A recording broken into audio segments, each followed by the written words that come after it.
All right, welcome to the 33rd edition of Before the Battle. I am Nick Baldwin, and joining me, as always, is the man behind bestfightpicks.com, Daniel Levi, back on the show. Daniel, how's it going?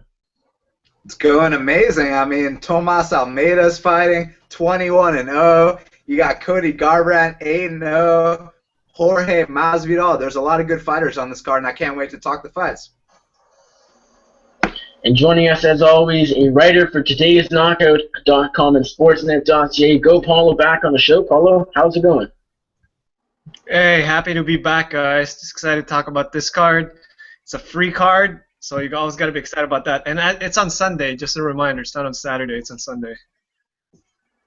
Right, for sure. And they've been doing a lot of Sunday shows as of late, I guess, because this weekend in the States is Memorial Day, but up here in Canada, hour-long weekend was this past weekend. Joining us, as always, UFC veteran, middleweight fighter, current middleweight fighter, I should say, Mike Biggie Rhodes. Mike, how's it going? Man, it's good to be back on the show. I can't wait to lay down these picks and show my dominance when it comes to picking these fights. Yeah, I love the trash talk here on Before the Battle. Let's start things off. First fight of the night, UFC Fight Pass early prelims. We got Chris De La Rocha taking on UFC newcomer Adam Milstead. Paulo, I'll start with you. Do you like De La Rocha here, or do you think the newcomer can get into the winning ways in his first Octagon appearance? You know what? I have no idea. Like, the competition level that both these guys fought is like so bad. It's like it's either like former fighters or like way past their primes, or guys who don't look like, guys who look like MMA fighters, but from like a fictional perspective. You know what I mean? Like they're like overweight, they got tattoos all over their bodies and stuff like that. And you could see like Milstead and De La Rocha. These guys are like chiseled out of stone kind of physiques, and so they're out there, they're knocking these guys out because these guys are so far below their level. So it's hard for me to really say how good these guys are. But from a betting perspective, man, De La Rocha at plus 205. Not sure if I want to bet that, but De La Rocha in the first round at plus 400 something, maybe, who knows? A puncher's chance. He gets Milstead out there, so maybe there's something I'm not seeing here. But the way I see it, I don't know. It's just hard to gauge their talent level at this point until they've beaten someone actually relevant. Daniel, do you like the newcomer here who's, I want to say, right around a minus 200 favorite, right around there, Adam Milstead, or will Chris De La Rocha be able to pull off the upset? Well, from a betting perspective, you got to pass on this fight. I mean, you got one guy in Milstead who's a heavyweight that weighs in at 229 pounds, so you know he could make light heavyweight. You know, he's athletic, he knocks dudes out, but he also leaves his chin up in the air. And in De La Rocha, you got an actual heavyweight, a dude that weighs in at 250 pounds. If he gets on top of you, the fight's over. But, you know, I got to go with the quicker, more athletic guy. It's probably going to be Milstead, but at the same time, if De La Rocha goes in there and teaches him a lesson about weight classes, I'm not going to be surprised either. But based on who the better fighter is, I'll go with Milstead. Now, Biggie, who are you picking in this heavyweight matchup? Yeah, that's the thing about heavyweights, man. It's the easiest division to get into the UFC. There's not a lot of heavyweights around or out, so the talent pool is kind of hard to draw from. Both of these guys said it. You know, you don't know what you're going to get from either one of these guys because, you know, like I said, the heavyweight pool outside the UFC isn't very good. Even in the UFC, it's not that great. I'm going to have to go with Milstead here as well. Like he said, I think that the lighter, more athletic fighter, I think if he fights that way, if he lets the guy, you know, get a hold of him and, you know, like he said, make him feel that weight class difference, because it is a weight class difference being, you know, 229 and 250 plus pounds. It could go either way, but I'm going to take Milstead here by a very sloppy decision. Yeah, I don't know either guy too well. I've heard good things about Adam Milstead, and like you guys mentioned, he's probably the more athletic guy. He's a lighter guy. So I'll side with Adam Milstead here just because it seems like some people are pretty high on him. But it's heavyweights and it's two kind of up and comers that it's hard to tell where these guys are at because they haven't fought top competition, far from that. So I guess we kind of have a sense of where both De La Rocha and Milstead are at after this fight, but right now it's kind of a flip a coin type of fight for me. But that coin lands on Adam Milstead. I give the slight advantage to him, but the odds probably should be closer because it's heavyweight and neither guy is a top contender. Now moving on, we got Aljamain Sterling, a top bantamweight contender looking for a title shot with a win over Brian Caraway. Biggie, I'll start with you. Do you like Funkmaster here or Kid Lightning? I like the Funk Master here. I like Aljamain Sterling. Younger, faster, tougher. I think Brian will actually have the advantage in the boxing. Aljamain Sterling is more rangy with his kicks. He used a lot of his, his kicks to set up his punches. He's kind of backwards. Most people use their punches to set up their kicks. He's backwards. I'm thinking that's going to give Brian Caraway a little bit of trouble. They're both phenomenal on the ground, though, and I think that's where a lot of this fight is going to take place. I think Aljamain Sterling is just a younger, stronger, and bigger fighter. We haven't seen Brian Caraway in a while, or Mr. Tate, as Funkmaster's calling it. I'm calling Aljamain Sterling third round submission victory. Daniel, do you agree with Biggie here? Do you like Aljamain Sterling, or will the sizable underdog here, Brian Caraway, a.k.a. Mr. Tate, a.k.a. Kid Lightning, pull off the victory here? I mean, I agree that if Aljamain Sterling wins the fight, that's how he's gonna win it. Because I mean, he likes to keep guys at distance, and every single guy he's fought has fought him at that kicking distance. That's why he keeps winning. No one tries to test him like in terms of a war of attrition. And that's what Brian Caraway brings to the table. If you watch his fight with Rafael Assunção, the number 3 guy on planet Earth, I mean, they were trading some heavy leather, man. That was a very close fight. If you watch it without the commentary, it could have gone either way. And then his next fight, he beats Eddie Wineland on the feet. He didn't even use his wrestling that fight. We all know his submission game is really good. I agree that maybe there's a chance that Aljamain Sterling could be a future world champion one day, but every fighter has to take that first L. And when you see plus 350 next to a guy like Brian Caraway, you take that shot and you hope that he's going to be relentless, stay in his face, and make him fight. You can't have a pretty fight with Aljamain Sterling because he's going to beat you all day. You got to make it dirty. You got to make it gritty. You got to test his heart. This guy's never had to throw his hands in the UFC before. And, I mean, this is the highest level. Brian Caraway has been in there with the vets. He knows what it's like to lose. He knows what it's like to rebound. So now we're going to see what he's all about. And we'll see if Aljamain Sterling is really the number 4 guy on the planet. Now, Paolo, will the big favorite here, Aljamain Sterling, continue his winning ways, remain undefeated, or will Brian Caraway be able to pull this one off? Oh, this is tough. I've been going back and forth here. I definitely think the fight is closer than the odds indicate and the way some people see it. Some people are seeing Caraway like, I'm just going to run through him like he's a can or something like that. I mean, Brian Caraway, when Daniel was breaking down, he broke it down perfectly. And he mentioned the word dirty. Now, I don't want to call Brian Caraway dirty because that's not in my spot, but we all know what happened in that Goyito fight with a fish hooking there. Now, maybe that was an accident. Maybe he did that on purpose. Who knows? But if you watch the Mitch Gagnon fight, he had another tactic in there that wasn't really dirty, but he was really crafty. When Gagnon was on the ground, he put his hands over his mouth to suffocate him from breathing. And then when Gagnon tried to take away his hands, he opened up his neck, and Caraway took his neck and just choked him out. And the thing about Gagnon, not a lot of guys know about him. A lot of guys know him from the Barao fight, which he lost, which he was winning at some point, or he was at least giving him a fight. And then he was also giving Caraway a fight. The thing about Mitch Gagnon is very tough, he's gritty, and he's a tough fight for anyone. And Caraway just, weathered the storm, beat him up, and choked him out. So, yeah, it's hard to count out a guy like Caraway who's very crafty. He's a vet. Most of his wins are by submission, I think almost 90%.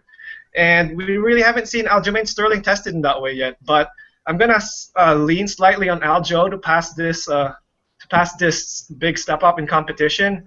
I think he's going to win by some kind of a decision here. Let's go with a split decision here. Yeah. Now You guys are saying this is a close fight. I honestly don't think this will be as close as some people are saying. I don't see uh, what some people see in Brian Caraway. Now, you guys bring up his fight with Eddie Wineland, his last outing. Outstruck Eddie Wineland, but that wasn't the Eddie Wineland we've known from the WEC days, even from the UFC. That was a shot Eddie Wineland that was tentative, that really didn't want to throw down that much, coming off the jaw a break. That's understandable. I just really haven't been that impressed with Brian Caraway. Now, I've been very impressed with Aljamain Sterling.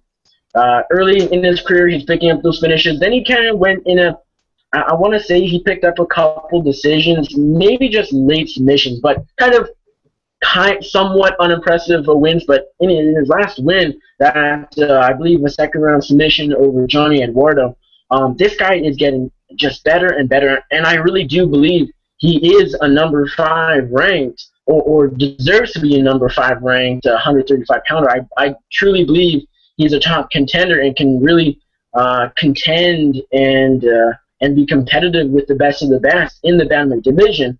I'm not going to go out there and say he beats guys like Dominic Cruz to date, but I think at one point or another we will see him fight for a title. I don't get that from when I look at Brian Caraway. To me, he's been rather unimpressive. He's great on the ground, of course. He has all the submission wins, things like that. But I actually think Aljamain Sterling is honestly just going to dominate him on the ground. I don't think we're going to see a stand-up fight here. If we do, we haven't really seen too much of Sterling stand-up in the UFC against top guys. So that's something interesting if Caraway kind of neutralizes, if they both cancel out each other's ground game, then we could see a striking matchup. And then maybe Caraway is a better boxer. Maybe Sterling is a better boxer and striker. I would actually lean with Sterling on the feet as well. So I honestly believe Sterling's better ever. I think he gets it done on the ground, though. I'll go with a first-round submission for the Funk Master in one of the biggest wins of his career. Now moving on, we got Eric Koch returning against Shane Shaolin Campbell. Paolo, as a Canadian, are you going with the new breed here, or will Shane Campbell pull off the win? You know, I'm gonna pick Campbell here, but it's only because I really don't know how Koch's gonna look like when he comes back. I don't think he's fought in like 2 years, and he's been injured a lot, man. I mean, the thing about Koch is, coming up, he was one of these up and coming fighters. He showed a lot of good skills, striking skills. He's got some good submissions. He hits with power. And at one point, he was supposed to fight Jose Aldo for the featherweight title, but I think that fight fell through twice, if I'm not mistaken. And then he just started getting injured. He lost to Dustin Poirier. He came back. He lost to Darren Cruikshank in one of the more entertaining fights there is. So I'm really not sure how Koch's gonna look here. But if we see Prime Koch come back, then I really like him to beat Shane Campbell because I think he's the more well-rounded fighter here. But for now, if I'm assuming that Koch, if his injuries catch up to him, and Campbell is gonna rebound from his loss against Krause, I'm gonna have to lean with Campbell here, but it's definitely not confident. Daniel, are you going with Eric Koch here, or will Shane Campbell pull off the victory? You know, Nick, I got some questions that need to be answered, so why don't you let Biggie go first, because he'll probably answer those questions for me, and then I'll break it down. Yeah, so Biggie, if anyone doesn't know, you are a teammate of Eric Koch, so I'm going to guess you're going with Eric to return successfully. How do you think he pulls off the win here? I'm going to be real honest with you here. Any goddamn way he pleases. This guy's looking phenomenal right now, and I'm not just saying that as his teammate. I moved here. I lived with Eric Koch. We lived in an apartment with no electricity. You know, me and this kid we've put in the hours together. That's my bash brother, man. And I can honestly say, you know, the Aldo fight fell through because Aldo got hurt first, and then Koch got hurt afterwards. And of course, you don't wait for the challenger. You replace the challenger. And that had a real effect on him for a while. You know, it started, you know, getting after that injury, it was just injury after injury, you know, weight problems and so forth, you know. But I can honestly say this kid has never looked as good as he looks right now. He has not been in this kind of shape ever in his life. I mean, he's fighting at 55 now, and he's walking around lower in weight and in shape than he ever did fighting at 45. The kid has been walking around. Shit, I'd be shocked if he has to cut more than 6 to 8 pounds this week, which is rare for him. Man, he can win any way he wants. Shane Campbell is not on the same level or near the same level as Eric Koch. When Eric Koch's on fire, he's knocking people out, submitting guys, and he can beat Shane Campbell any way he wants. McDessie was able to, kind of light Campbell up, even though that was a short notice kind of thing. James Krause just lit Shane Campbell up. So if you think that kid has a chance against Eric Koch, you're sadly mistaken. Second round, not. Daniel, have your questions been answered? Yeah, I mean, ask me. I mean, he's welcome to respond after I make my statement, but I mean, basically, I know he's going to show up in the best shape possible. And I mean, when Eric Koch's at his best, he hand fights really well. His left hand is money. That left straight, that's a great shot. That head kick, the triangle choke. The thing is with this fight is he has to knock out Shane Campbell here, man.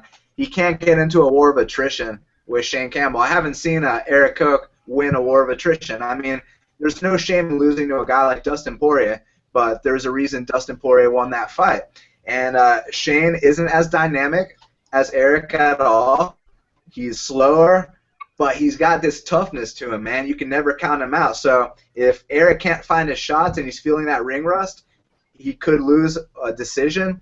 But he might come out here and knock out Shane Campbell. You never know. So it's happened before. So we'll have to see. I'm not betting on this one.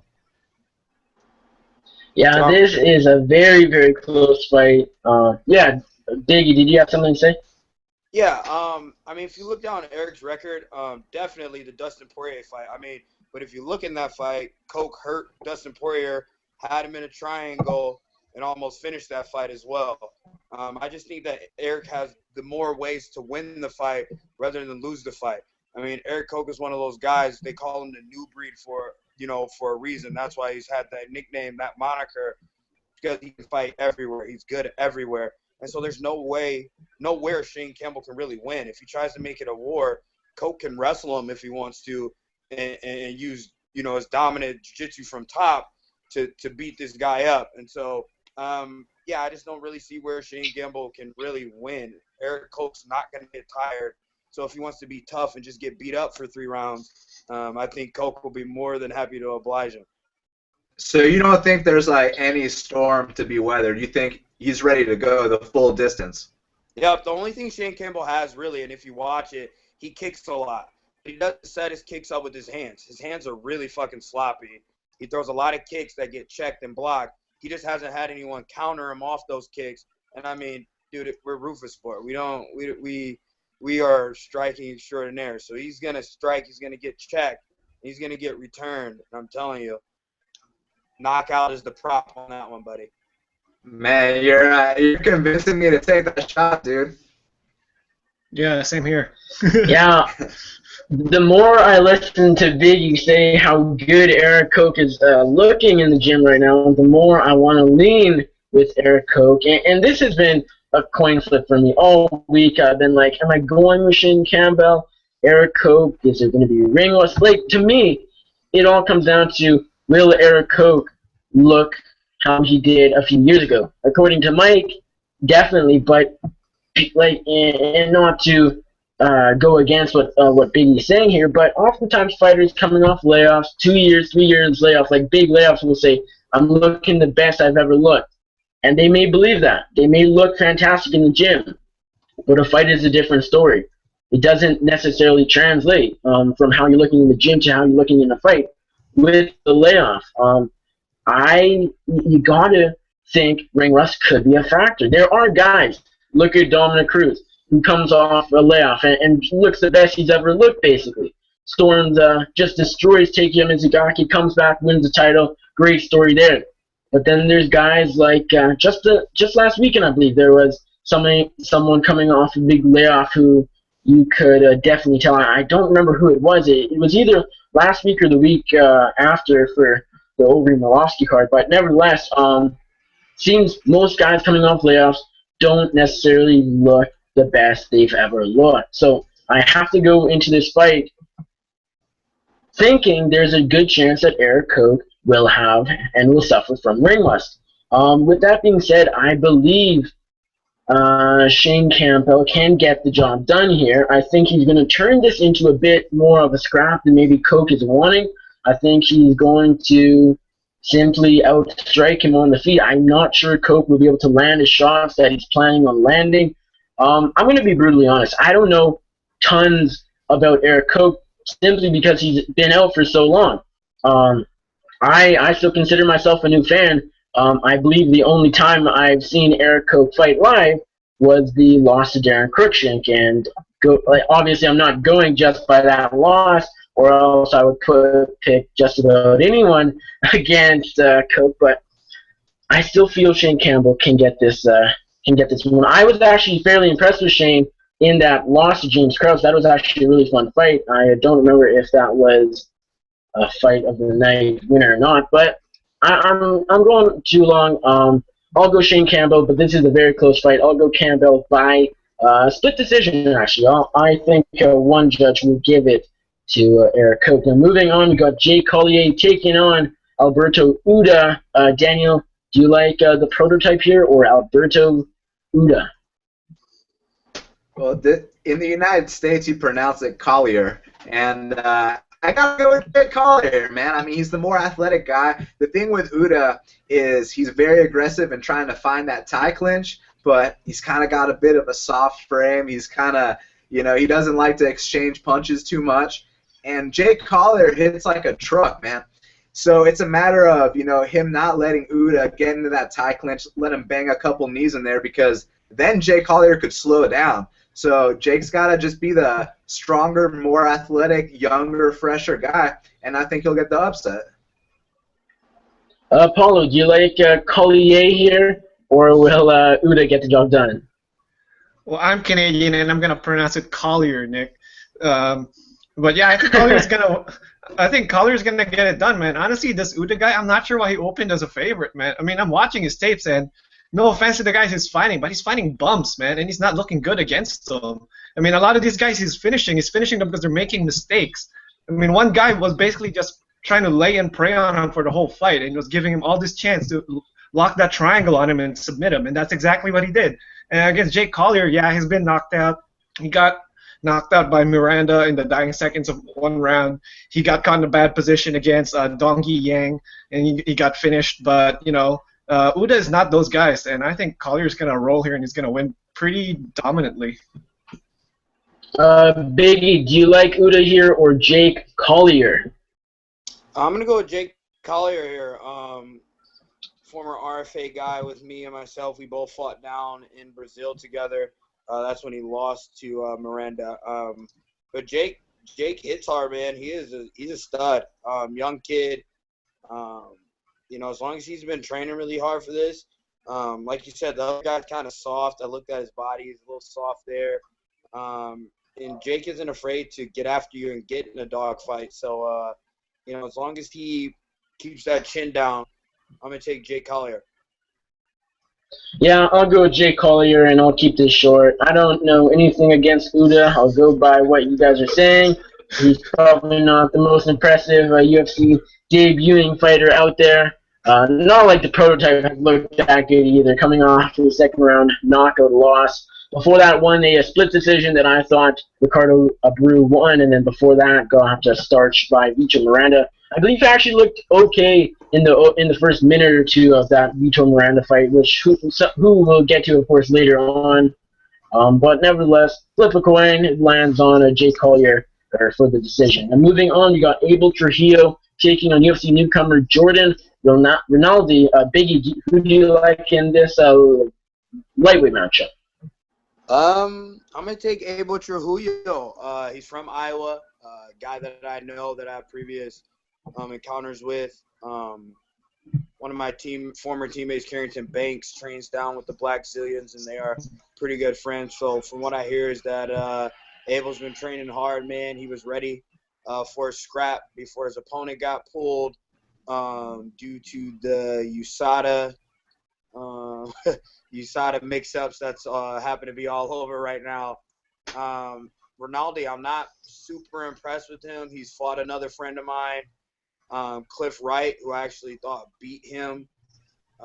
So I think Abel Trujillo is going to knock him out. If he doesn't, it's going to be bad for Abe because that guy's a really good grappler and he can wear him out. But Abel's never in a boring fight, man, and I think he'll be able to stuff the takedowns, put some of that heavy leather on him, and I see him knocking this kid out early, first round KO. Daniel, do you like Abel Trujillo here or Jordan Rinaldi? It's a tough one, and I'm glad that Abel Trujillo has been training hard because, 3 weeks back on that Titan broadcast, he's having a couple beers with, some of the Black Zillion guys, and, you shouldn't be drinking if you're in the middle of a fight camp, especially 3 weeks away. I understand Danny Hot Chocolate coming off a fight of the night. Michael Johnson, he doesn't have a fight booked. Okay, no big deal. But Abel Trujillo, man, you got to chill, dude. And Jordan Rinaldi's no slouch. Since the time that he fought Big E's friend, he's gotten a lot better. I actually saw him at a local show about 4 months back, and he was doing back takes like it's no one's business against a UFC vet in Clay Harbison. So, I walked up to him after that fight. I was like, dude, you're going to get the call pretty soon. That was a UFC caliber performance. And then, now he gets the call to step in for Carlos Diego, and I do think Carlos Diego is innocent here, but that's a separate story. But anyways, with Jordan Rinaldi, what he has to do to win this fight is he's got to weather a serious storm. Abel brings all hell that first round. And, something else that's interesting is that I didn't realize that Abel Trujillo is almost 33 years old. I thought he was a lot younger. And back in his prime, he was really known for like bouncing in and out of nowhere he'll catch you with a big left hook, big flying knees. But his last 2 fights, he hasn't been moving around as much as he used to. I don't know if it's due to injury, if he's an aging competitor, but you can never count on a guy like Abel Trujillo. But at the same time, Jordan Rinaldi is the kind of guy to weather a storm, take your back, and choke you out. At plus 260, let's find out if you can weather that storm. Now, Paolo, are you going with the underdog here, Jordan Rinaldi, making his UFC debut on short notice? Of course, Abel Trujillo was supposed to fight Carlos Diego Ferreira, who was recently a victim of USADA drug testing. Or will Killer Trujillo be able to continue his winning streak? Yeah, I think Daniel called it almost the way I see how the fight's going to go down. I think if Trujillo can't get Rinaldi out there within the first 2 rounds, let's say, within the first 1.5 rounds, like around the middle of the half, he could probably get grinded out or get his back taken by Rinaldi, because Rinaldi's a pretty good grappler, man. But the thing about Trujillo is this guy has a wrestling background too. A lot of people don't think that because, they see his fight with Jimmy Varner, and they're like, oh, this action fighter, slugger out there is gonna go out there and knock someone's head off, and that's probably what he's gonna try to do here. And I think he might have some decent success at that. But Rinaldi's a tough dude. I know he got knocked out stiff by Montazeri, which is probably one of the most vicious knockouts I've ever seen. But that was one of those cases where he ducked right into an uppercut from Montazeri, and that would knock out most fighters and most people at that time. So. Yeah, I think Trujillo can get the job done here in probably in the second round, let's say. What's funny about Trujillo is he has no first-round knockouts, so I'm going to say continue trying to get a second-round knockout. Yeah, Paul, you mentioned Abel Trujillo's wrestling, and that's something I was going to bring up as well. I don't expect him to look to grind out a win here simply because I don't think he can go 3 rounds and not get tired, not gas out. And with Rinaldi being a grappler, it really wouldn't make sense. I think Abel Trujillo is going to keep on the feet and just probably demolish Jordan Rinaldi. First round knockout, I guess. Rinaldi, if he's able to weather the storm, Abel Trujillo, he's Abel Trujillo. He's beatable. That's the key with Abel Trujillo. Weather the storm. and you have a good chance of beating him in the later rounds. So I think Abel Trio gets knockout early on. It's going to be an interesting fight in the sense that if he doesn't get the knockout early on, it can be a whole new fight in the later rounds. So we'll have to see what happens, but I got to kill a Trujillo by first round TKO. Now next up, headlining the Fox Sports 1 prelims, we got Sarah McMahon taking on Jessica I. Sarah McMahon, number 6 at women's bantamweight. Jessica I just behind at number 7. Daniel, who do you like in this women's bantamweight matchup? Who? McMahon and I. You know, I gotta go with my girl Jessica I here. You know, I think that she's more aggressive. I think that she's gonna make McMahon quit, which McMahon is known for. You know, it's one of those situations where McMahon was an Olympic caliber athlete, but I believe she gave everything she had at that point of her life. That now, you know, she just doesn't look like she wants to be there, man. You know, she's 1-4 in the UFC, and she beat Lauren Murphy allegedly, but she lost that fight for sure. So she's only really beat Sheila Gaff, who, you know, we all know what happened there. And I think Jessica I is gonna make her quit. So I got Jessica I. Biggie, will I pull off the slight upset here, or do you go into Sarah McMahon? I'm going with Jessica I here. If you follow my social media at all, you know I love that woman. No, but she's a stud, man. Honestly, Chris boxing, her wrestling's always improving. She's getting better with the kicks. I like strong style. Their gym, obviously, their morale is really high with Stipe winning the heavyweight championship. You know, if it wasn't for a couple mistakes, Jessica I beats Miesha Tate, and so the whole landscape of the women's bantamweight division has changed. You know, she was tagging Miesha up before she started leaving her chin a little bit high in that fight, but Sarah McMahon's striking is not on the same level as Miesha Tate's.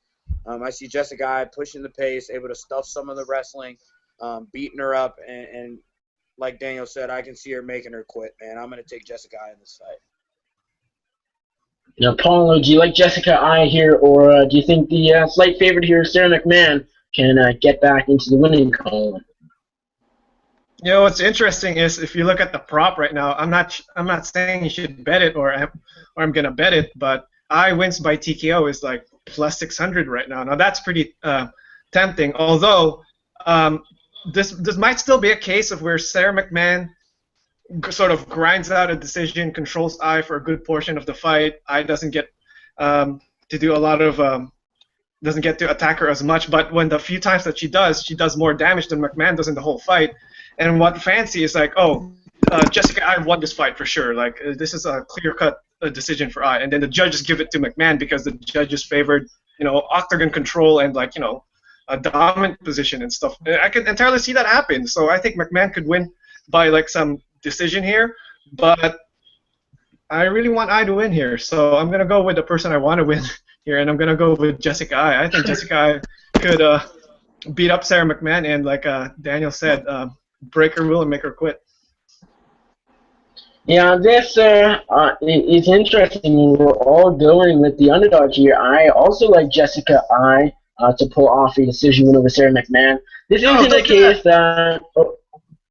I know. Last time we did that, I'm sure last time we did it, of course, the underdog lost, as our luck would go. But go ahead. Jessica I, this isn't necessarily, for me anyways, a case that, oh, Jessica I is better on the feet, she'll outstrike Sarah McMahon, or McMahon can out-wrestle her. Yes, that's what could happen, but I just am not high on Sarah McMahon. She just doesn't seem, no, I don't talk about fighters' heart as much as, say, Daniel or some other people. I don't talk about, oh, do these fighters want it as much as maybe I should. I don't know, but I get the feeling with Sarah McMahon, she just really isn't in it to win it. And, she's one of the most, I don't know, I just get the feeling from her than most other fighters, in my opinion. Coming off a submission loss to Amanda Nunes before that. who lost that decision to Miesha Tate. Yeah, two top contenders, champion and #1 contender right now, fighting for the title in July. Before that, she won a split to Lauren Murphy. Most people thought it went to Murphy. Before that, lost to Ronda Rousey. She just hasn't been impressive in her UFC run whatsoever. She could grind out Jessica Eye, make it a very boring fight, but I like Jessica Eye to just do what she has to do. Strike. Maybe even she takes down Sarah McMahon. McMahon gets tired. Like, it's not out of the question. Just sometimes women's fights, not. Sometimes they go differently than you would expect. Sometimes skill-wise, male fights are a bit easier to call. So if Jessica Eye is able to grind out Sarah McMahon, I honestly wouldn't be that surprised. Obviously, McMahon is the better wrestler, but I think Jessica is going to be able to pull this one off. I like her to win a unanimous decision here. Now, kicking off the Fox Sports 1 main card, we got Josh Berkman taking on Paul, the Irish Dragon Felder. Paolo, I'll start with you. Do you like Joshua Berkman here, or will Felder get the win?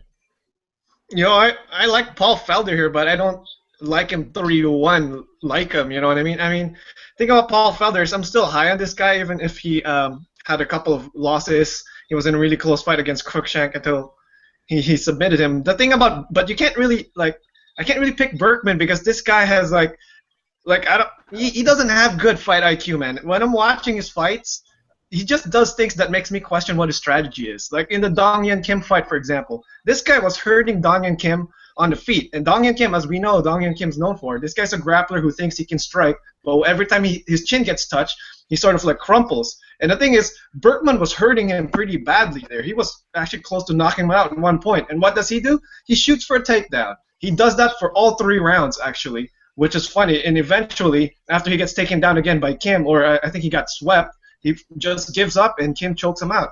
And I can't really pick a fighter who has bad strategy and who has quit in some of his fights. I mean, he even joked that he threw that fight against, Steve Carl in the World Series of Fighting. Now, I don't know, he's just joking there, but that's one joke you don't ever want to make as a fighter. So, I just can't pick a guy whose head doesn't seem like it's in the right spot at the right places. So I'm gonna go with Paul Felder here.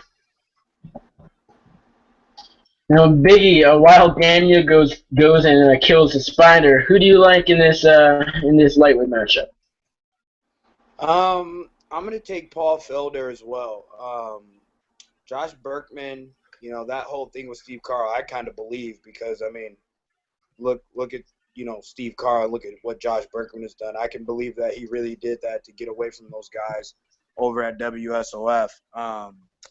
But Paul Felder is just a brute, man, on his feet. That guy throws, and he throws hard. Josh Berkman can take a beating, but he does have really, really bad fight IQ, man. Like Paolo said a little bit here ago. Paul Felder's just too much on the feet. That 155 cut for Josh Berkman, I think, is going to be a little difficult. He's getting older, man, and so, I don't think he's going to be able to replenish as fast as he with the IVs and stuff like that being banned. I'm not liking Josh Berkman going up in age and going down or back down in weight. So I'm going to take Paul Felder.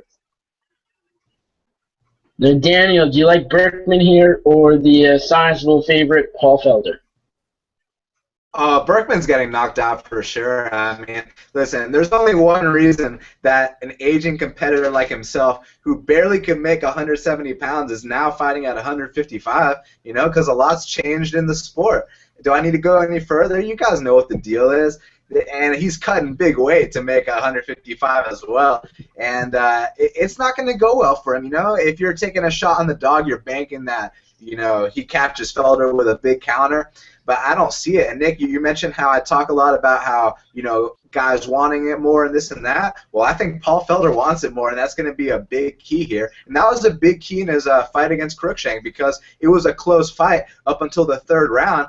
Paul Felder ate some big kicks in the first 2 rounds. And then the 3rd round, it comes down to, who wants it. And Paul Felder wanted it, and he went out there and finished him. So in this fight, I definitely think he wants it. And not only that, he's better with his skill set, that check knee, that left hook, the spinning shit, the left kick to the body. I mean, Paul Felder, his head movement, he's nothing to be fucked around with. It's interesting because, you know, he is a older gentleman in terms of he's about 33, but at the same time, he doesn't have that much fight years in him. So it's not like he's an aging competitor. And another thing, his Ross Pearson fight, a lot of people don't know the backstory. So he has this incredible fight with Edson Barboza where we're all like, wow, Paul Felder is amazing. And then, you know, that's a serious 3-round war. You need to take some time off after a fight like that. And a couple weeks later, while he's in the bathtub drinking a beer, icing his shin, he gets the call, and they're like, you want to fight Ross Pearson? And you know Paul Felder's a fighter, so he's like, yeah, I'll fight Ross Pearson. And he goes in there. He's not 100%. And, you know, in my opinion, he still won the fight. So it was one of those situations where if he was at 100%, he would have knocked out Ross Pearson. But he took the fight due to, you know, his just wanting to be there, his will to win. And it unfortunately didn't go his way, but he learned a lot from it. He finished Cruikshank, and now he's going to finish Berkman. Yeah, I didn't actually catch what happened ahead of that Ross Pearson fight because I just dropped out of the call. But the Ross Pearson fight, I think Paul Felder is going to be a better fighter than... Like, I think he's going to come back just looking really good, better than any other Paul Felder we've seen. Honestly, the Ross Pearson fight, it was disappointing because I expected a lot more than what we got from the Irish Dragon. I get the feeling, like, obviously Daniel just pointed out something, I didn't catch it, and I still don't know what happened specifically, but I was just going to kind of say that I feel he took a lot of damage in that Edson Barboza fight. It probably took quite a lot out of him. Short notice fight, not short notice, but fairly quick turnaround. Just couldn't really perform how he would obviously like to perform. I wasn't overly impressed in that Cruikshank fight. I kind of expected another quick knockout. Maybe I'm expecting way too much from Paul Felder. Maybe he's just not as good as I thought. Maybe he's not this brutal knockout artist because of that one knockout over Danny Castillo. I'm not really sure what the case is with Paul Felder. But I just know that Josh Berkman, he beats guys like KJ Nunes, and that's about it. Carlin Bardsley, the Parting Shot podcast, his one rule for picking Josh Berkman fights is don't pick Josh Berkman. Ever since I heard him say that, I followed it. It's only not worked once, and that was a very boring fight against KJ Nunes. Josh Berkman cutting down to lightweight, ridiculous. He says recently in an interview, 5 to 10, it'll add on 5 to 10 years on his MMA career, and that is just BS. It'll take away years, honestly. He can make lightweight. He's done it, but I don't understand why he's dropping down. Like Daniel kind of pointed out, or maybe it's Paolo. He already cuts to make welterweight. Biggie is doing it right by moving up. You feel better, you perform better when you're moving up, and you don't have to cut as much weight. That's not going to be Josh Berkman's case. He's cutting so much weight, going to be drained out, and just for that reason, and because Carlin Bardsley says don't pick Josh Berkman, I'm going Paul Felder by first-round knockout here. And moving on, we got a very, very interesting welterweight matchup. We got Jorge Masvidal taking on Lorenz Larkin. Daniel, who do you like in this one? Well, I like them both a lot, but I mean, I got to go with the OG Jorge Masvidal, but it's interesting, though. It's a tough fight because Lorenz Larkin, he's a former 205er. Jorge Masvidal is a former 155er, but even though if you go back and watch his street fights, he was beating up heavyweights. But this is a different ballgame. Lorenz is athletic, he's mobile, he's agile, but the biggest, I'd say weakness with Lorenz is he doesn't like a real gritty fight. He likes to be flashy with his kicks. He likes to dance around on the outside. He can knock a lot of dudes out if they're slower than him.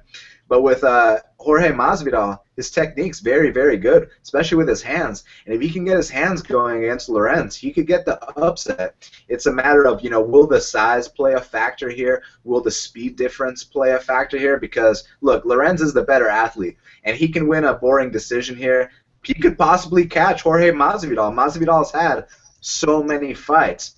But in this one specifically, I'm going to go with who I think the better fighter is, and I think that's Masvidal. And I think when he beats guys, he kind of schools them a little bit in MMA, But this fight's going to be closer because he has to deal with the size and the athleticism and all that. But ultimately, I think he'll use his hands to win a decision. Biggie, who do you like in this matchup, Masvidal or Larkin?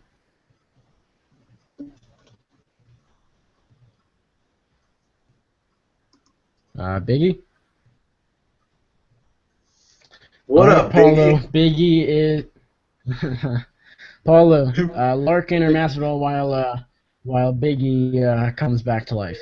Yeah, well, Biggie unfreezes. Yeah, I really like both these guys. It's a shame. Like I think I said this in the last fight with him and Tumenov. Is like the only bad thing about that fight is one of them has to lose, and now either he or Masvidal has to lose. But I'm gonna go with Masvidal, man. I mean, it's tough to pick against this guy.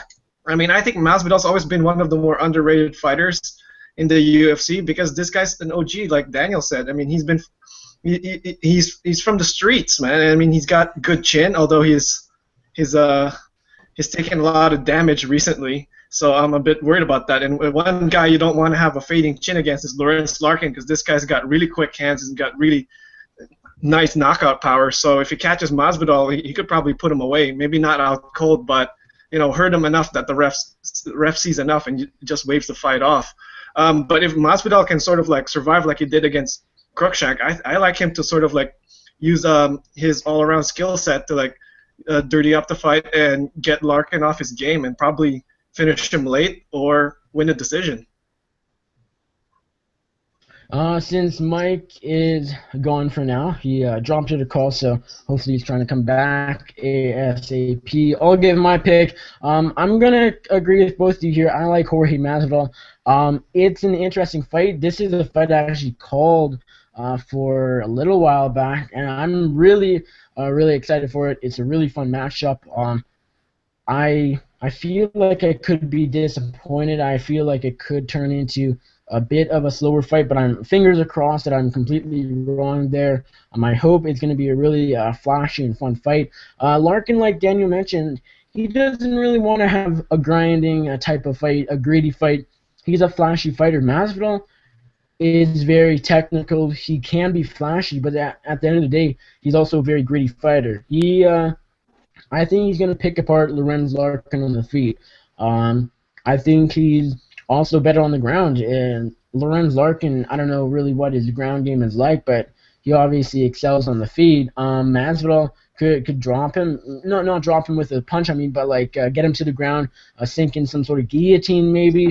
Ultimately, though, I think it's going to steal on the feet. I don't think either guy is going to want it on the mat. For that reason, I'm going Jorge Masvidal to pick apart Lorenz Larkin and win a unanimous decision here. Now, Biggie, I believe you're back. Are you going Masvidal or Lorenz Larkin? I'm going with Jorge Masvidal. I think he's the better striker, the more crisp striker. I think Lorenz Larkin is the better athlete. I think he might be the more powerful puncher in that aspect. But purely on technique, man, Jorge Masvidal puts it on people. He just fades sometimes, but which is not an issue when you're fighting Lorenz Larkin because he kind of does the same. So I think that Jorge Masvidal is going to pick him apart and get a pretty handily. I can either see him getting a KO early or just getting a pretty clear-cut decision. All right, and next up, we got Chris Camozzi taking on the tough Brazil 3 heavyweight runner-up, Vitor Miranda. Daniel, do you like Vitor Miranda, the 2-1 favorite here, or will Chris Camozzi continue his winning streak? This is going to be a really good fight, and I know when you see the line, a lot of people say that, maybe at plus 200 it's worth taking a shot on Chris Camozzi, but when you watch the tape, man, he's kind of sloppy, and I think this is going to be a stand-up fight, and you don't want to be sloppy against, a former kickboxing champion like Vitor Miranda. I mean, he's one of these guys that'll, throw big leg kicks, big head kicks. He stuffs takedowns. He's no joke at all. So, but here's the deal, Chris Camozzi trains at this camp with this guy Dustin Jacoby, and Jacoby, when he fought in the UFC, he was pretty bad, but now all of a sudden he's a world-class kickboxer. He knocked out Wayne Barrett, and so you can never underestimate someone's potential for growth. So with that being said, maybe Camozzi comes out there, shows his experience, and grinds out Vitor Miranda. But if I got to be honest here, I think Vitor Miranda is the better fighter, and he'll probably win a decision here. No biggie. Are you going with the favorite here, Vitor Miranda, the Brazilian, or will Chris Camozzi pull off the upset? I'm going with Vitor Miranda here. I think he showed a lot in his last, I think it was his last fight, where he was able to get up from the ground, or the guy was able to get him down once or twice, or get him close down. He was able to get back to his feet and, do what he does best, and that's striking. Daniel mentioned it. Dustin Jacoby was, like you said, he was bad when he was in the UFC. I think he's still pretty bad as a striker now. The thing is in glory kickboxing, if you're a bull and a bully and you just run forward and you're tougher than guys, you can win fights over there. He's not really winning too much on skill. So if he's using him as a training partner, he's going to be in some trouble. Vitor's way too good of a striker, man. You can't make those mistakes. You can't get wide with your shots. You can't get sloppy. And Chris Camozzi gets like that in fights. I think he's soft in the body a little bit as well. So the body kick, the high kick that Vitor is known for, I'm going to have to take Vitor Miranda via KO.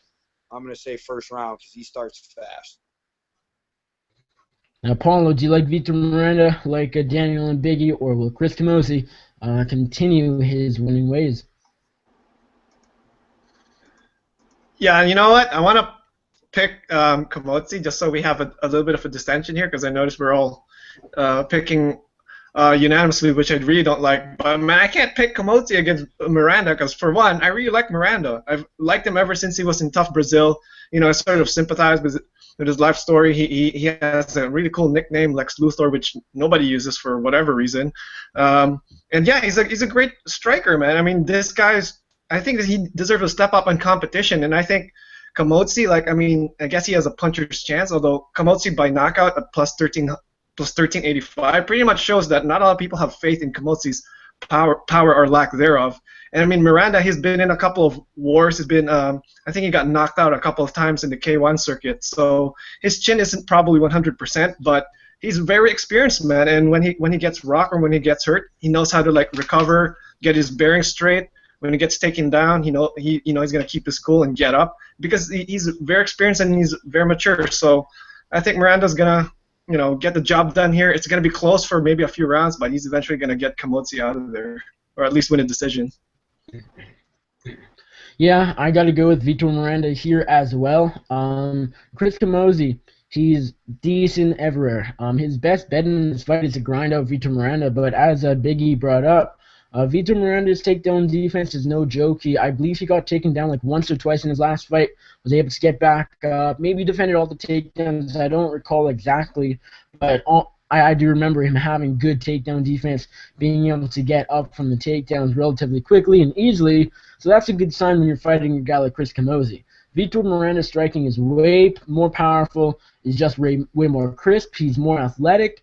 I believe he's an older fighter by, I want to say, a couple years, but fight years-wise, I look at Vitor Miranda as a younger fighter. He's taken less damage, doesn't have as much experience as Camozzi, but Chris Camozzi just isn't that great of a fighter. He's kind of the guy, he was brought back to fight Jacare again, and that fight went how that fight went, Jacare. I don't know, Chris Camozzi coming off that knockout win over Joe Riggs. It was a good knockout, but looking back, was I overly impressed? Considering it was Joe Riggs, not really. Before that, a decision win over Tom Watson. I didn't catch what you said there, Biggie. No, I was just saying it was Joe Riggs. Yes, exactly. I agree. It was Joe Riggs, so looking back, you can't be impressed whatsoever. Vitor Miranda is a killer. He comes out guns a-blazing, doesn't get too tired, really. Middleweight is his division, heavyweight is not. He will knock out Chris Camozzi. I'm going Vitor Miranda, knockout, first round. I think he's going to starch Chris Camozzi. Now, next up, we got Tarek Saffiedine taking on Rick Story. Tarek Saffiedine coming off a Jake Ellenberger unanimous decision win. Rick Story's been out of action since 2014 when he defeated and upset Gunnar Nelson, who at that time was undefeated going into that fight. So that was a big win for him. Daniel, I'll start with you. Do you like Tarek Saffiedine or Rick Story? This is a really good fight, man. And, initially when I was breaking this fight down in my head, I was like, well, it's going to be really tough for Tarek Saffiedine to leg kick against a southpaw. But then you watch the tape, and, in some of Tarek Saffiedine's fights, he comes out southpaw, and he switches his stance a lot. So I do think he'll be able to get off on the kick. Now, the biggest issue with him, though, is he's known for doing that chicken dance. He gets rocked every single fight. So with Rick Story, yeah, he's coming off the layoff, but if he can find the chin of Saffiedine, he can put him away for sure. But if this fight goes the distance, I got to go with Saffiedine. I mean, he's a decision machine. You know how Ben Askren is, the best wrestler that always wins decisions, even though he's been finishing guys lately? But that's what he was known for a while. Well, Tarek Saffiedine is the Ben Askren of striking. He's incredible at winning that decision with, jab, jab, leg kick, run around the ring, let your opponent swing at air, even though if he gets caught on the chin, he will do the chicken dance, and eventually he's going to get knocked out cold. But I'm not sure if Rick Story's going to be the guy to do that. Rick Story's got to make this a tough and rugged fight. And the thing is, Tarek's got great takedown defense, and obviously you got to chase this dude because his footwork is unbelievable. Gas tank isn't an issue at all because he's a decision machine, and those leg kicks will slow you down, as Biggie can attest to. So, I got to go with Tarek, but if Rick wins here, he's got to knock him out. Now, Biggie, do you like Rick Story or Tarek Saffiedine? I'm going with Rick Story here. I'm very high on Gunnar, as a lot of people know, and I thought Rick Story did a really great job in that fight. He is coming off a bit of a layoff. I mean, you even look back at when Rick Story fought Johnny Hendricks. I mean, Rick Story is he's been around for a long time. He's a tough guy, and he throws heat. And Tarek Saffiedine does do the chicken dance, and I think that Story will catch him and be able to put him down. Also, the whole injury scare with Tarek Saffiedine. We don't know what the injury actually was, or maybe somebody does, but I didn't actually hear my teammate Bilal Muhammad, and that's how he got signed, is he was stepping up to take the fight for Tarek Saffiedine, and Saffiedine was told by the doctor, you're okay, you're fighting, which sounds to me like the UFC kind of was like, hey, you're fighting, you know what I mean, kind of thing. So I don't know what his injury was. It's a knee injury. Is it? Yeah, so with knee injuries, being able to kick, whether it's his plant leg or the leg that he's dominantly kicking with. Rick Story does kick the legs as he did with Gunnar Nelson, but that's going to make the striker in Tarek Saffiedine a little tentative. You can't plant on your leg. You can't shift or move around like you're accustomed to. That's going to play in the back of your mind, man. He's going to be a second slow. I think he's going to get knocked out. Paolo, do you like Rick Story? He opened as a slight underdog, but I believe the odds are... Yeah. Okay, he's a favorite. Last time I checked, they were even, right? So do you like the slight favorite Rick Story here, or will Tarek Saffiedine get the job done? Yeah, I'll go with Rick Story here as well. I really like Rick Story as well, so it's not hard picking him. And one of my only regrets is when he fought Gunnar. I really wanted to bet him because I think he was like plus 400 at some point or something crazy like that. And I'm like, I don't see how Gunnar submits this guy, and I don't see how he knocks him out either. So it's going to go decision. Story might win, and that's exactly what happened. So now with Saffiedine has a knee injury. It's not too serious of a knee injury. That's why the doctors cleared him. I think the story was it wasn't bloody elbow, Nick. He opened up a cut when he was defending takedowns on his knee. So I'm not sure if it's mostly just a cut. Then I don't know how. I mean, I'm not a fighter, so I'm not going to be able to relate to that. But, I mean, like Biggie said, it's probably going to hamper his movement. It's going to hamper how he kicks. He's not going to be able to plant his feet as much. And, Rick Story's just going to keep pressuring on him because one thing Rick Story does is he keeps marching forward, man. Rick Story doesn't know the meaning of backwards. So yeah, I'm gonna pick Rick Story here. And the thing is about this fight that I actually wanted to say, like you think Rick Story decisions. Tarek Saffiedine, like Daniel said, decision machine. I have a feeling there's gonna be a finish here, and I'm gonna bank on Rick Story to like get Saffiedine out of there, just because it seems too easy that it's gonna be a decision.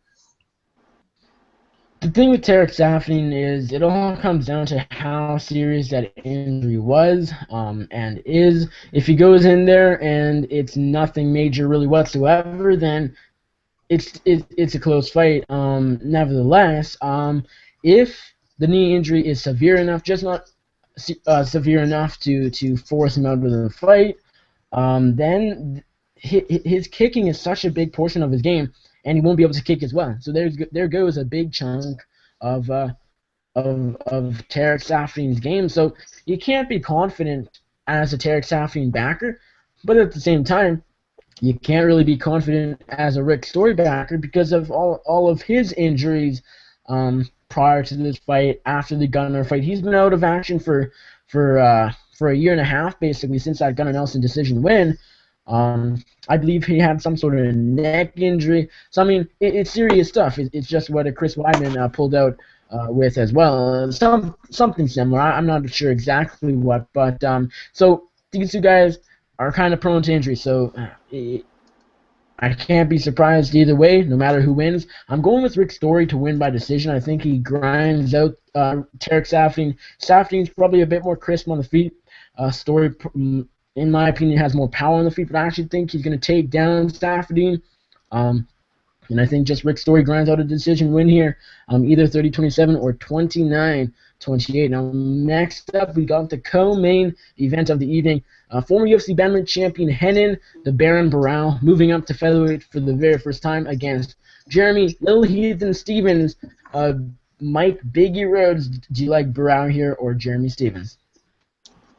I think Barao made the move to featherweight a little early, in my opinion. I actually think that if he just cleaned up his diet a little bit more and things of that nature, he would have been able to stay at 35 and been okay. Coming to 45, bad news bears, especially against Jeremy Stevens, who has knockout power in both hands. I mean, look what he did to the 55-pound champion. He knocked his freaking head off, you know. So Jeremy Stevens has more pop, more power than TJ Dillashaw, and look what he was able to do to Renan Barao. Jeremy Stevens from Iowa, the 5'15". I got to take Jeremy Stevens via knockout in the second round. Are you being paid by Jeremy Stevens right now? No? Yes? I'm not sure if he's frozen or if he's just denying to answer my question. But nevertheless, Daniel, Renan Barao, the former bantamweight champion, do you think he'll be successful in his 145-pound debut? You know, it's all about where Barao's at mentally. A lot of people think he's a broken man. I'm not willing to write him off quite yet. I need to see how he performs, how he looks, you know, on the scale, because let's be honest here. Jeremy Stevens, yeah, he does have knockout power, but he's a very beatable opponent. He's 11-11 in the UFC for a reason. But, you know, you got to always put your chin down when you're fighting a guy like Jeremy Stevens. You can never take anything for granted. The thing is, Barao was having some serious weight cuts to 135. I mean, you know, one doesn't simply collapse and pass out in the bathtub the night before a title fight. You know, that's how rough the weight cut was. So now he's back up to featherweight, which I do think is a good move. Jeremy Stevens is going to be the bigger guy here, but he's also going to be the slower guy here. So it's about, is Barao going to go down or not? If Barao doesn't go down, Barao's winning the decision. But with Jeremy Stevens, he's always got, you know, I'm not going to say a puncher's chance, because lately he's been knocking dudes out with head kicks, with flying knees. So he can knock you out with any limb. You can never count this guy out. He's battle-tested, seasoned vet. But Barao is a former champion, and in that, I mean, he has championship experience, and that could come into play here, man. So it's another one of these coin flip fights. And Paolo, Renan Barao, or Jeremy Stevens? Yeah, it's hard to be confident on either guy because like if Renan Barão, if I had assurance right now that Renan Barão was gonna resurrect his old form, his championship form, he's gonna win here for sure. He's gonna be at least a 4-1 favorite here, but we don't know that. I mean, a lot of people are just counting him out and fading him because they think T.J. Dillashaw sort of beat the good fighter out of him, and he might be more gun shy now. He might not be as willing to take risks. He might not be mentally there as he was before. But I think the move up in weight is going to be really good for him. And the thing about Jeremy Stephens is, like Daniel said, he's slow, man. Jeremy Stephens is one of the slowest fighters. He was one of the slower lightweight fighters. Now he's at featherweight. He's one of the slowest featherweight fighters. And Barão he's moving up in weight class. I mean, he was already fast at bantamweight. He's going to be fast for the featherweights. And I think he's got the better skill set. He's going to use his tools, and he's going to win a decision here, or maybe even submit Jeremy Stephens. Now, Oliveira couldn't submit Stephens, no matter what he tried to do to him, so that's unlikely. But, let's go with Barão by a third-round submission here. Seems like everyone has left us, Paolo. Oh, they'll be back. Biggie's gone. Daniel walks off the set. Nevertheless, Renan Barão taking on Jeremy Stephens. This is going to be a fun fight. I got Renan Barão, though. Now, I say it every time I talk an Anthony Pettis fight or a Renan Barão fight. As of late, after their recent dominant losses, of course, to RDA and to TJ Dillashaw, specifically the first time around, Renan Barão is never going to be the same fighter. He was one of the pound-for-pound best. And then he came across T.J. Dillashaw, and I still don't know what happened. Either, I don't know if he overlooked Dillashaw, or if Dillashaw was just way better than everyone thought, or what happened, but it doesn't matter what I think happened, or what Brown thinks happened, or what whoever thinks happened. He got just wrecked in that fight.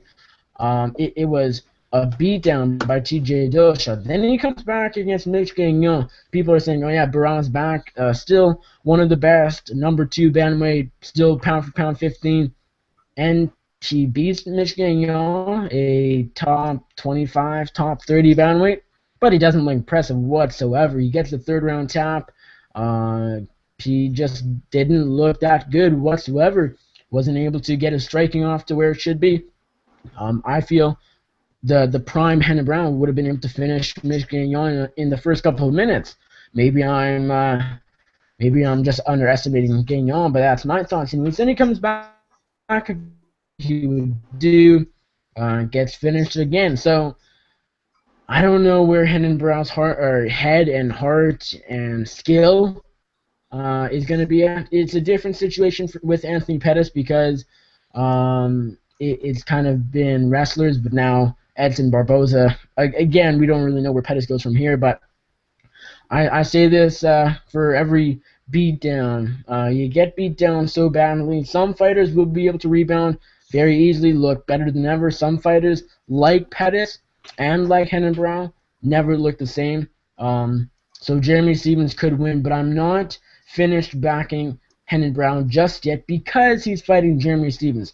If he was fighting a top guy like the champion, McGregor, or like a top contender, Jose Aldo, Frankie Edgar, Max Holloway, Chad Mendes, the list goes on and on and on, then I'm starting to think, hey, this is a closer fight than I might think. But Jeremy Stephens, like the 500 record in the UFC, right around there for a reason. He's just not fantastic. He has great knockout power, and that's about it. Renan Barão, I think he picks apart Jeremy Stephens on the feet. I don't think he's going to look fantastic. I do believe he will look different. He will look similar to in the Mick Gagnon fight. He beats the guy that he should beat, but he doesn't look impressive doing it. He'll pick him apart on the feet. I don't think he finishes Jeremy Stephens. Stephens is very tough. I'm going the former bantamweight champion by decision here. And one thing I want to add, I think his move up to featherweight, this is late.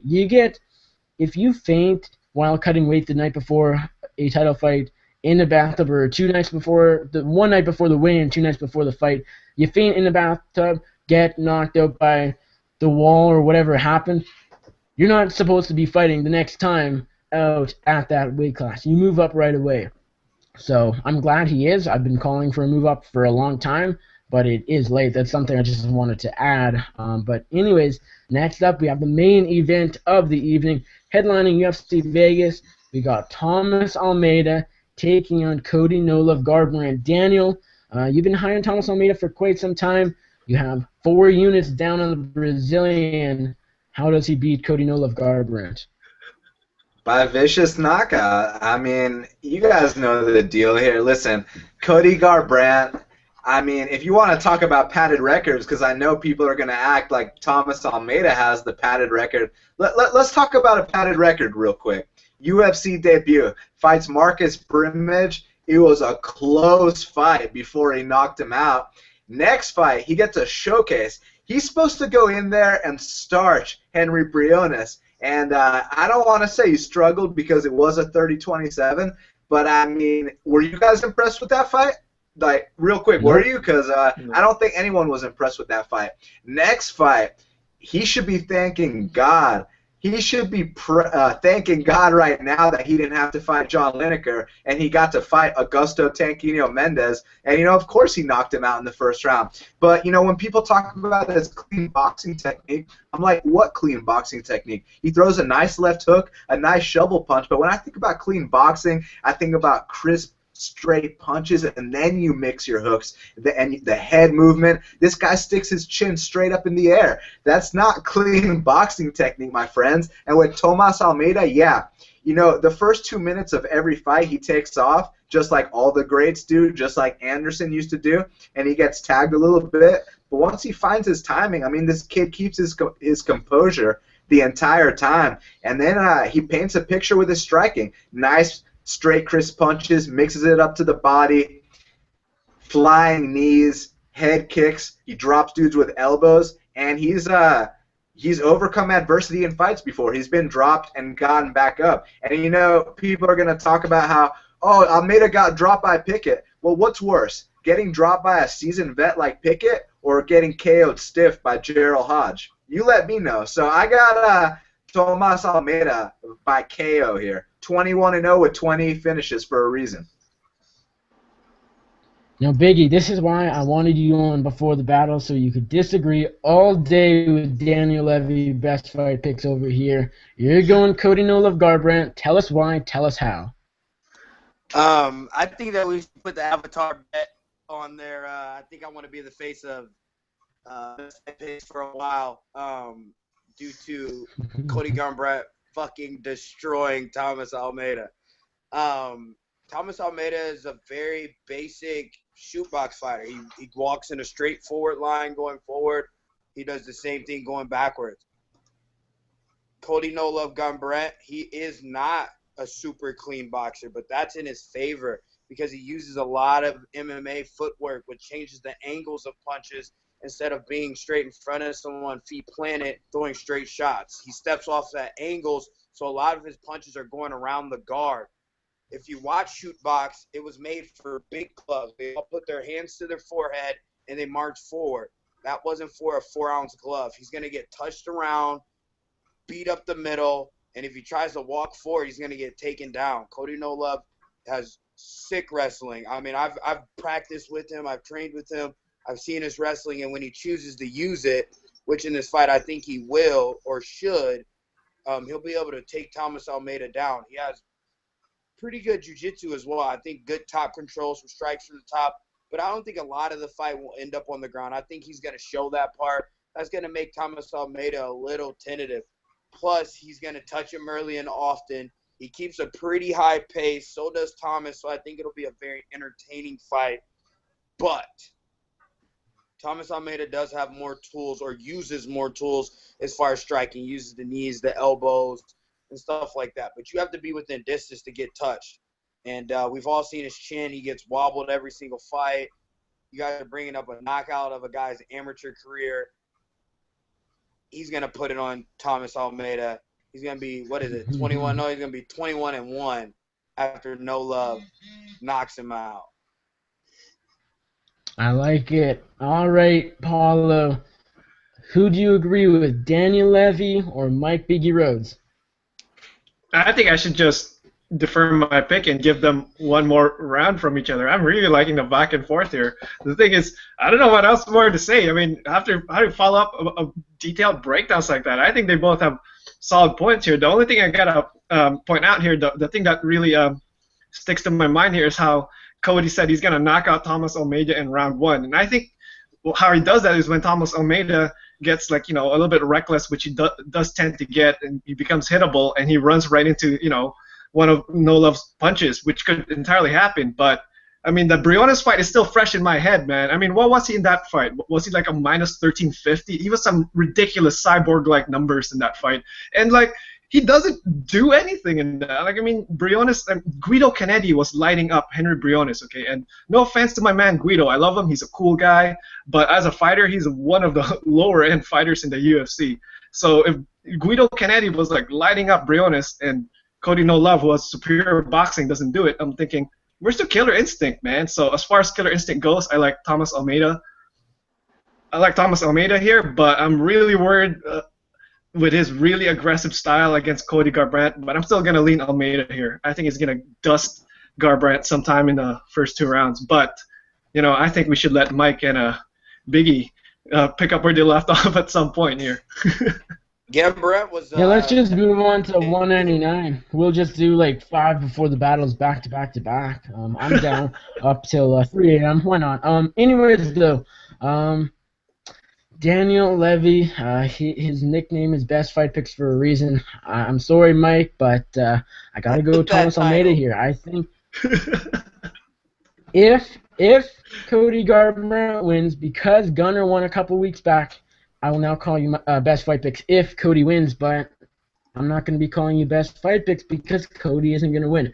I'm a big fan of Cody No Love Garbrandt. I would like to see him knock out Thomas Almeida, but I'm not picking with my heart here. I'm just picking with who's the better striker, who's the better fighter all around, and that is Thomas Almeida. Actually, not all around, because all around, Cody No Love Garbrandt's the better fighter. That's something I wanted to bring up was Cody No Love's Cody's wrestling. He has decent wrestling credentials. He's good on the ground. He's a good submission guy. Training at Team Alpha Male, you can't be a bad wrestler. You can't be a bad grappler. So I think his chance here, his one chance here is to grind out Thomas Almeida, make it a bit of a boring fight, but prove that Thomas Almeida isn't just invincible and can get taken down. We don't really know what Thomas Almeida's takedown defense is, as far as I know, anyways. So that could be an interesting part of the fight. Garbrandt could just keep grinding him out, takedown after takedown after takedown, and we have a new contender in the bantamweight division.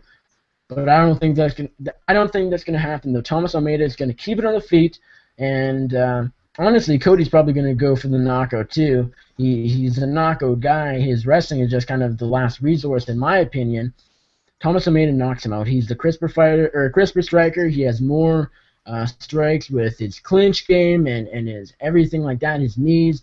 And of course, I just believe his boxing is quite a bit better than Cody No Love Garbrandt. So, like I said, I would like to see Garbrandt win this fight. I've been a big fan of Garbrandt before he made it to the UFC. But Thomas Almeida is a beast. He's just a killer. He has killer instinct. Cody Garbrandt, you got to look back, like you guys mentioned, to the Henry Briones fight. Everyone was picking Garbrandt by first-round knockout. The odds had him over -1,000, and he looked pretty bad in that fight. He won 30-27. It was a clear win, but I was really disappointed. Comes back up against a grappler. The Mendez knocks him out. That was a good win, but not overly impressive considering Mendez coming up on short notice and just not having too much on the feet. Thomas Almeida is a different guy. This is a huge step up for Cody No Love Garbrandt, and I don't think he will be successful in that step up. I'm going Thomas Almeida by first round knockout, and I believe Thomas Almeida in round 1. It could go to the second or third, but I think Thomas Almeida in round 1 would cash, and I believe that's right around plus 300. So any bettors out there favoring Almeida, I think that's something to put a little bit of money on. Anyways, let's get to our DraftKings team. Paolo, we'll start with you. You're the DraftKings master here. Who do you have in your five-fighter DraftKings team today or this week? Well, first off, I appreciate that, but I haven't been feeling like a master recently because the last card, I think that was the Brazilian card.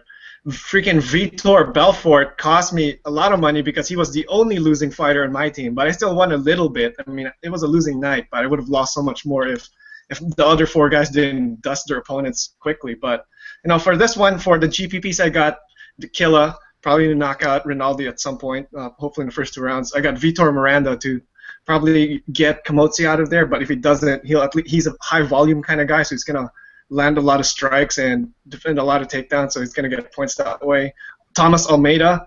Now here's the thing, this is the biggest risk play here because he could get dusted early or he could dust Cody Garbrandt early, so who knows.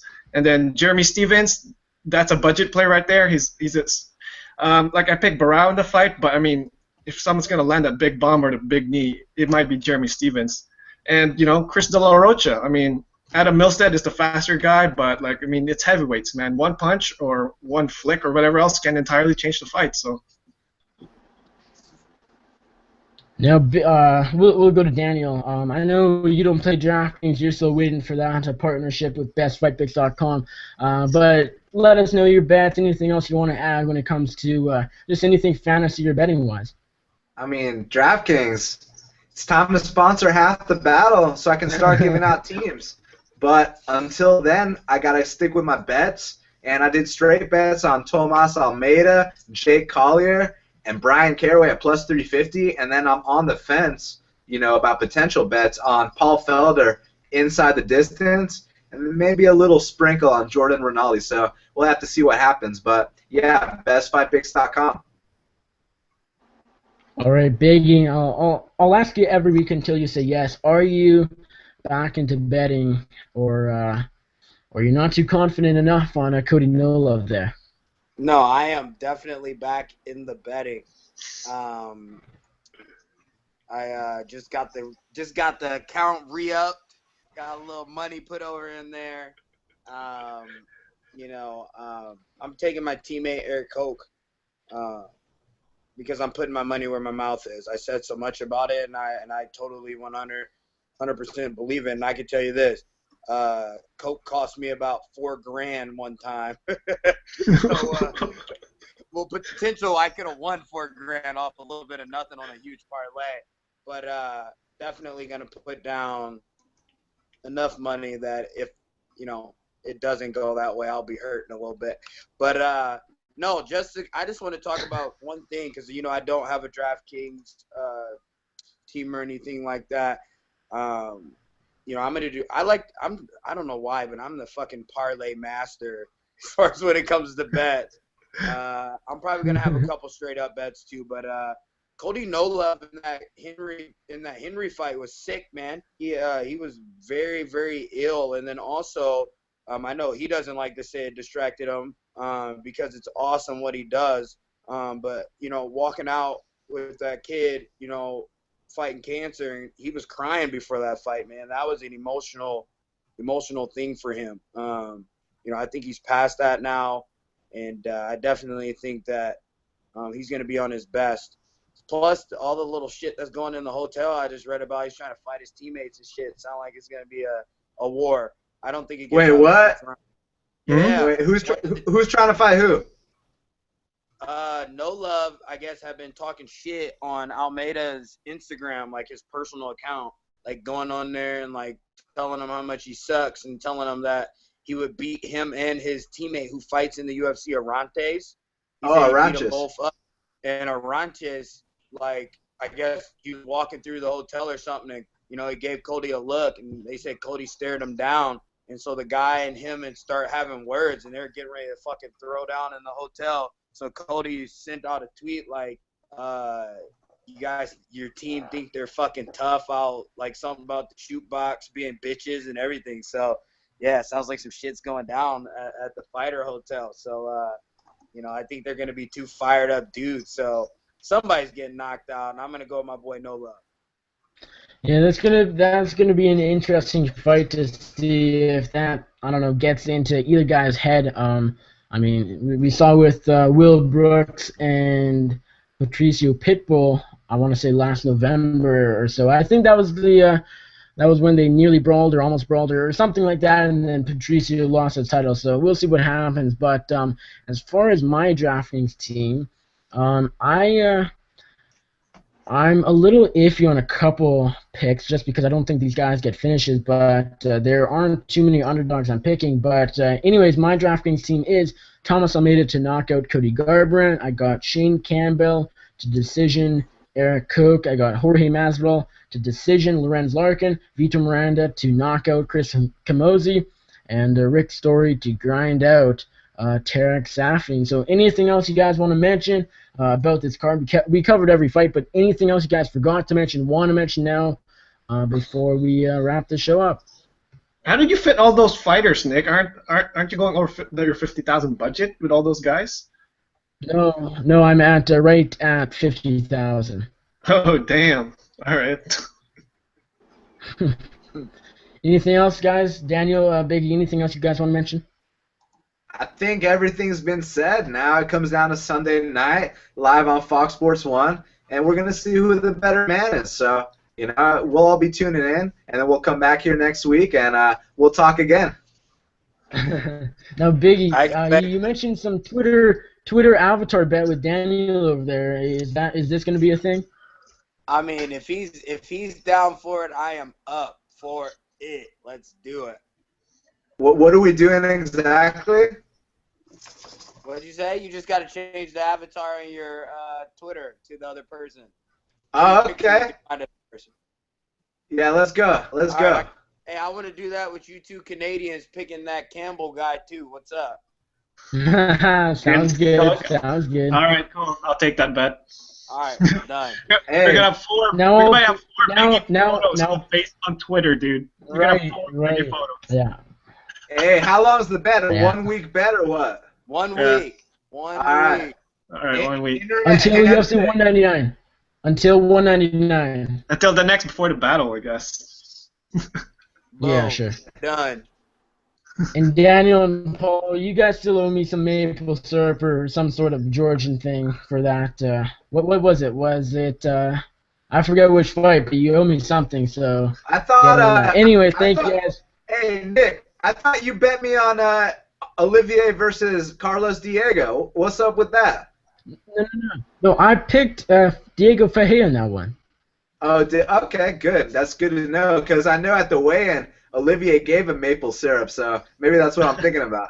I don't know, maybe.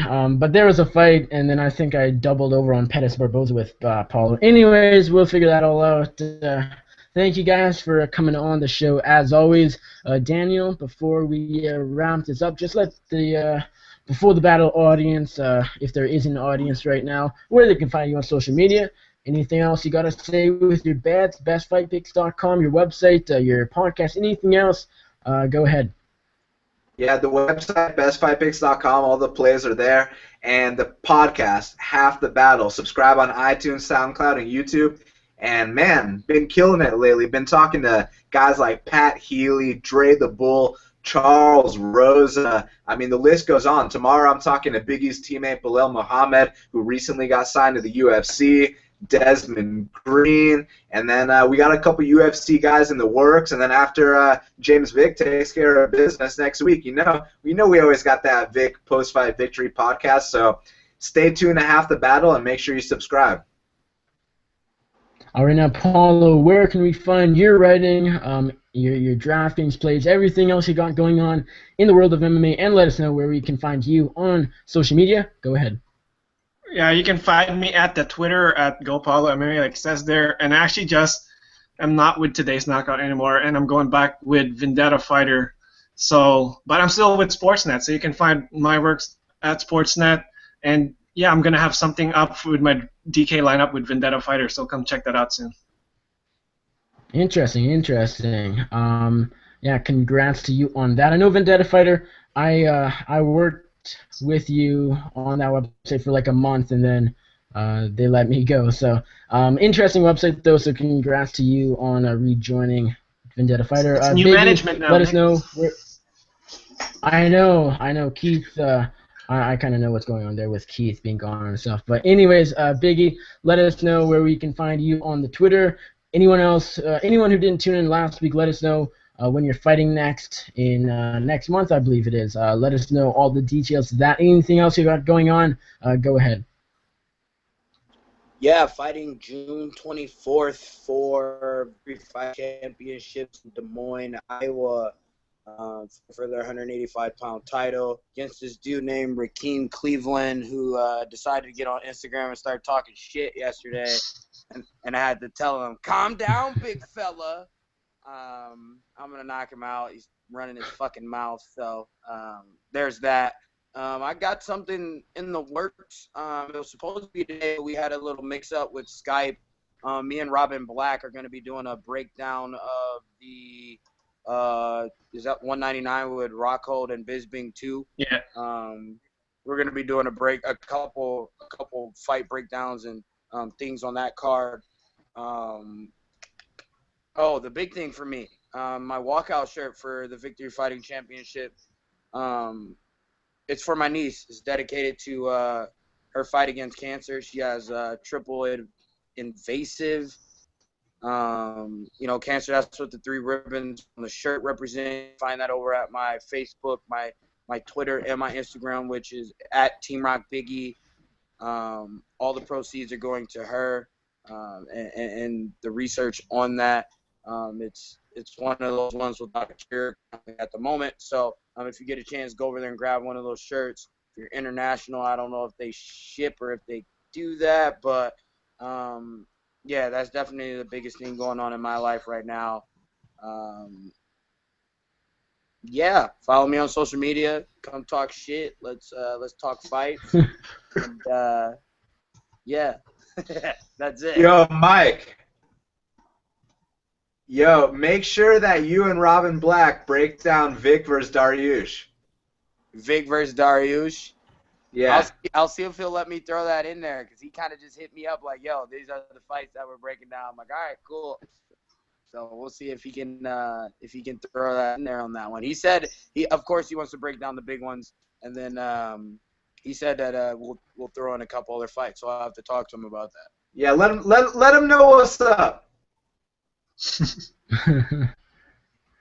All right, as for me, you can find me on the Twitter at NickUFC. All my writing is over at bloodyelbow.com. I host a weekly podcast on Bloody Elbow called The MMA Circus, hosted each and every week with Andrew the Clown Kid Lawrence. This past week we had 5 guests. We had UFC veterans Diego Lima and David Machad, who fight each other at Titan FC 39 for the vacant welterweight title, which was just, of course, vacated by Belal Muhammad because he was signed to the UFC. So interesting chats with both Lima and Machad. And then Nick Campbell, a light heavyweight fighter up here in Canada. He fights on Saturday at Saturday Night Fights Round 11.